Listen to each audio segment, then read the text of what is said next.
First of all, I pray that this message finds you and your loved ones well. What does it mean to be a Criminal Justice Standards and Training Commission CJSTC certified correctional officer? Thankfully, most of us watching this film know intimately what it means to be a correctional officer. For most of us, the majority of this information will be repetitive.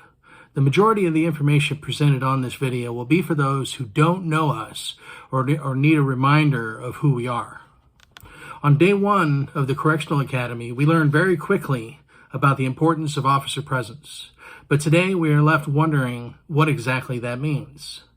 We spend 13 weeks in the Correctional Officer Academy, or 420 hours, in our basic corrections academy, learning exactly what is meant by officer presence. As we train together with our fellow law enforcement officers, LEOs, in the basic law enforcement academy, and together we receive Florida Department of Law Enforcement, FDLE, approved training in Florida criminal law, ethics, and professional standards of law enforcement, defensive tactics, emergency first aid, and CPR for first responders, and of course, firearms proficiency. The point is that in the academy, we are taught from day one that we are one law enforcement family. Oftentimes, we have to try to convince combative and intoxicated inmates that we are not the ones that arrested them, because they cannot literally tell the difference between correctional officers and road patrol officers because we wear the same uniforms. With complete respect and love for our fellow LEOs working road patrol, there are a couple of distinct differing characteristics between us, the first being that road patrol LEOs and detectives on average deal with 2 to 6 felons a shift, while we in corrections on average deal with 20 to 60 felons a shift. And unlike road patrol, we in corrections don't have the luxury of carrying a firearm or a taser. And unlike carrying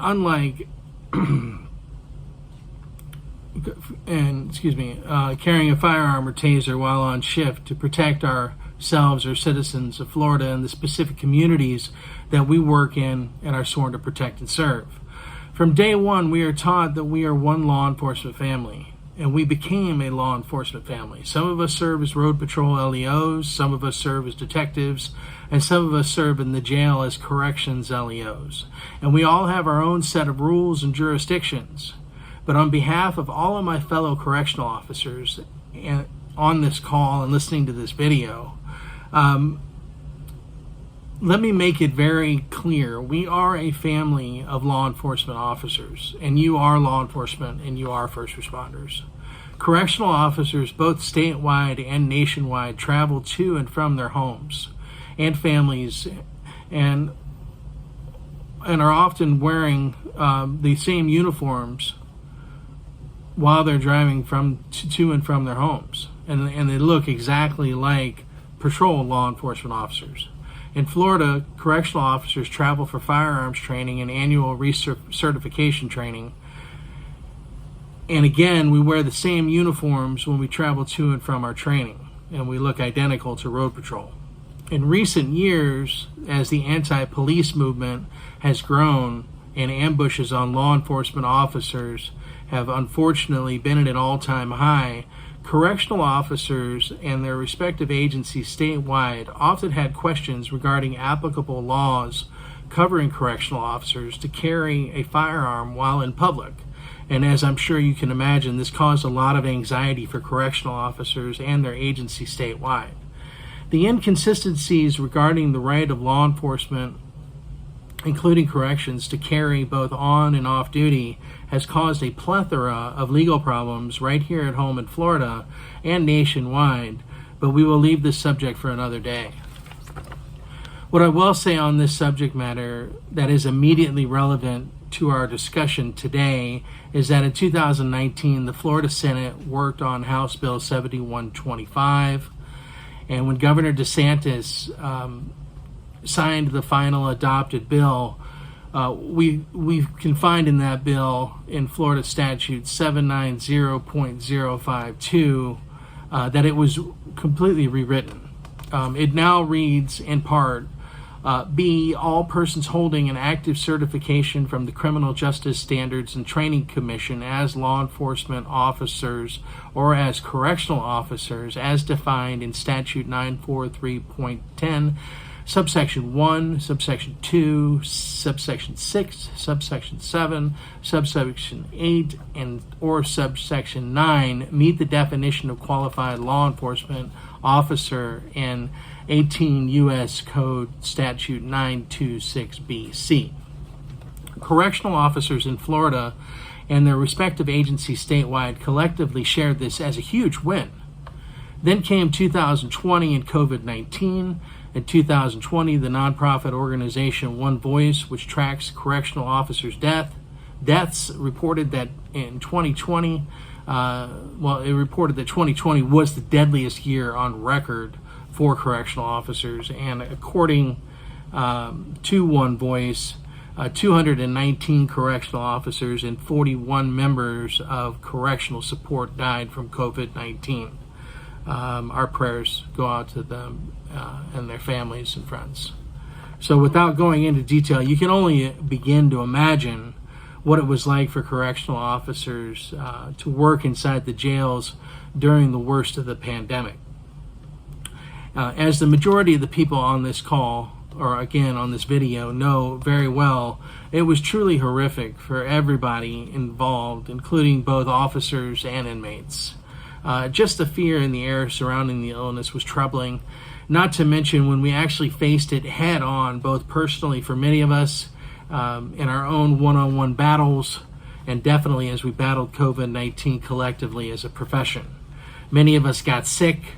Many tragically died in the line of duty due to COVID-19, and even now, we can only pray that the worst is behind us. Many officers have left law enforcement and corrections in the last few years, and morale has already been at an all-time low for many in the profession. Finally, we got some good news. In May of 2021, Governor DeSantis announced a $1,000 one-time bonus for approximately 174,000 first responders, including law enforcement officers, paramedics, emergency medical technicians, EMTs, and firefighters across the state. Correctional officers received these bonus checks, and we were truly grateful for the bonus check, but even more so grateful that our governor cared enough to think about us and to thank us. The personal letters from Governor DeSantis that accompanied the bonus checks helped lift the morale of first responders across the state, including my fellow correctional officers that I work with on a daily basis. It felt really good to be appreciated and recognized for our service. In a profession where we are constantly dealing with verbal insults and disrespect, this gesture really made a difference, especially during difficult and trying times. Then the levee broke. In August of 2022, when we found out that we would not be receiving the second round of bonus checks announced on March 31st, 2022 by Governor DeSantis and State CFO Jimmy Patronis for all local law enforcement officers and first responders statewide, we were collectively filled with unbelievable disappointment. A press release on the governor's website dated March 31st, 2022 states, "This is the second consecutive year of bonuses for first responders, including police officers, sheriff's deputies, paramedics, EMTs, and firefighters throughout the state. The bonuses are included in the 2022-23 budget passed by the Florida legislature during the 2022 legislative session." In the same press release, the governor is quoted as having stated, "Our first responders work tirelessly to protect and serve our communities. While others turn their backs on law enforcement and first responders, Florida has continued to support them. These bonuses are a well-deserved recognition to our law enforcement and first responders for all they do for Florida." Immediately we asked each other, how can this be? And does this mean that we are not law enforcement officers or even first responders? Let's just have a quick review here. When an inmate residing in a Florida prison or jail has a medical emergency such as choking, heart attack, stroke, seizure, etc., correctional officers are first responders. When a fight starts between two inmates or multiple inmates, known as a riot, in a Florida prison or jail, correctional officers are the first responders. When an inmate diagnosed with COVID-19, tuberculosis, influenza, hepatitis C, HIV, severe mental illness, etc., needs to be cared for or forced to take their medication, correctional officers are the first responders. When a dangerous felon attempts to escape from a Florida prison or jail, correctional officers are the first responders and are obligated by law to arrest the fleeing felon, and correctional officers will be found guilty of a misdemeanor if it is discovered they failed to directly assist in enforcing the law. When inmates need to be transported to and from court and the hospital, correctional officers are first responders. When we asked why would we not be receiving the second round of bonus checks for law enforcement and first responders, the answers we received from a representative of the Department of Economic Opportunity was the recognition payments associated with the legislation are limited to sworn law enforcement officers, emergency medical technicians, firefighters, and paramedics employed by local governments. Correctional officers and detention officers are not included. Clearly, we were collectively shocked and left feeling dejected and disappointed in this response. But then we began to ask ourselves how this was even possible.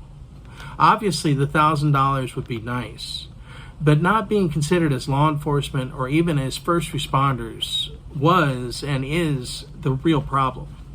We were left to wonder what changed between the first round and second round that excluded us, or how the state of Florida can deem this CJSTC certified and sworn correctional officers are to be legally considered as a qualified law enforcement officer according to statute 790.052, Florida statutes, and U.S. Code 18926 BC, but not at other times.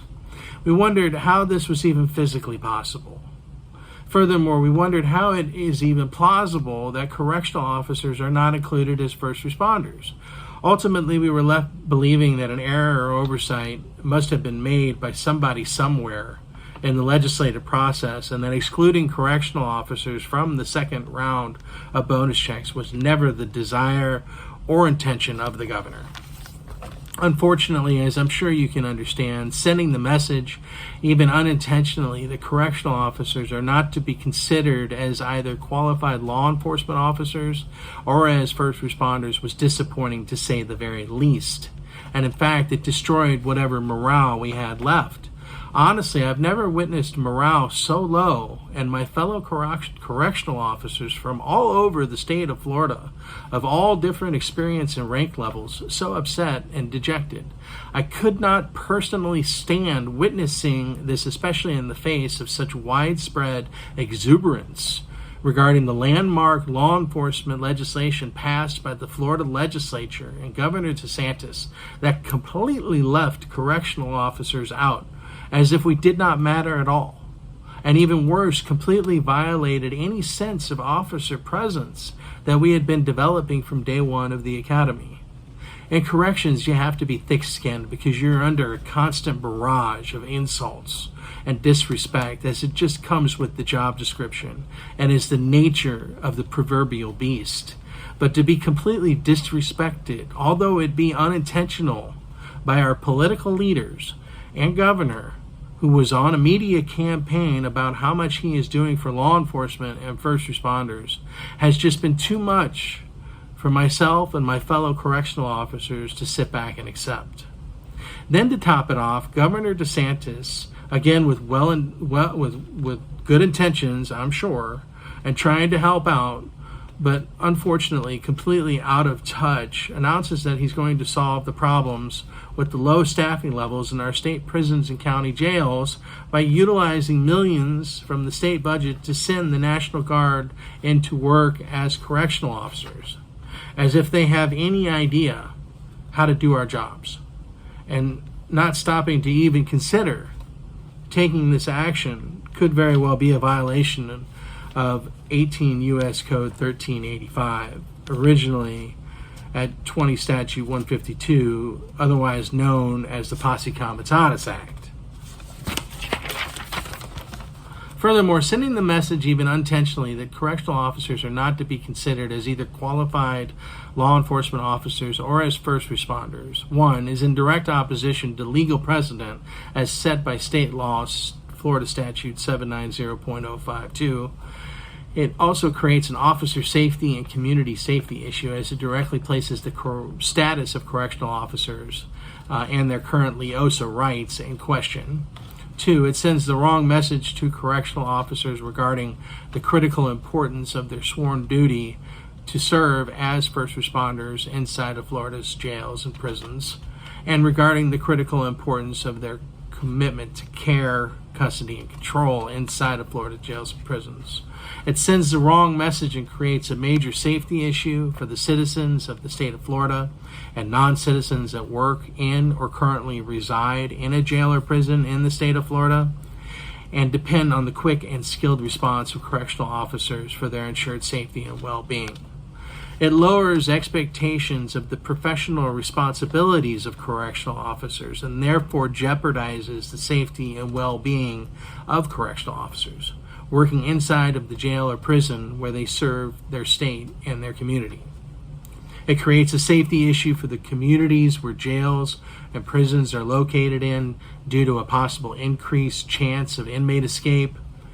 It creates an additional safety and workload issue for our fellow road patrol officers that serve us if they are also going to be required to serve as first responders in the jails and prisons.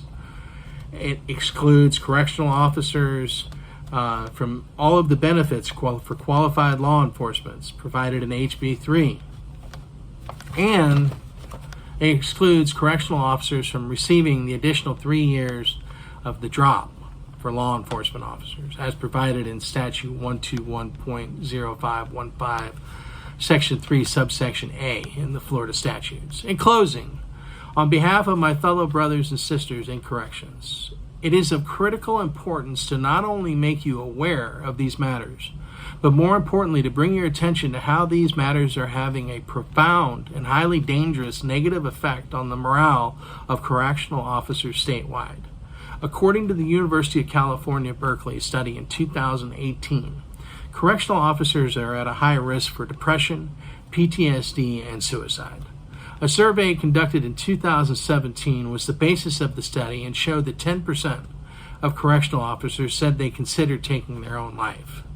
In this same study, 31% of retired correctional officers reported having suicidal thoughts. And this leads us into a discussion regarding benefits for law enforcement officers and children of law enforcement officers provided by HB 3. But that excludes correctional officers and an amendment of HB 5007, which provides 3 years of additional drop participation for retiring law enforcement officers, but again excludes correctional officers. Thank you very much for your time and for watching this video. Please visit us at the Thin Silver Line Alliance. You can reach us there at thethinsilverline.org. Or join us over at the Florida Correctional Officers Association, and you can reach that website at FLCOS, so FLCOs.org. Thank you so much. God bless. Have a great day.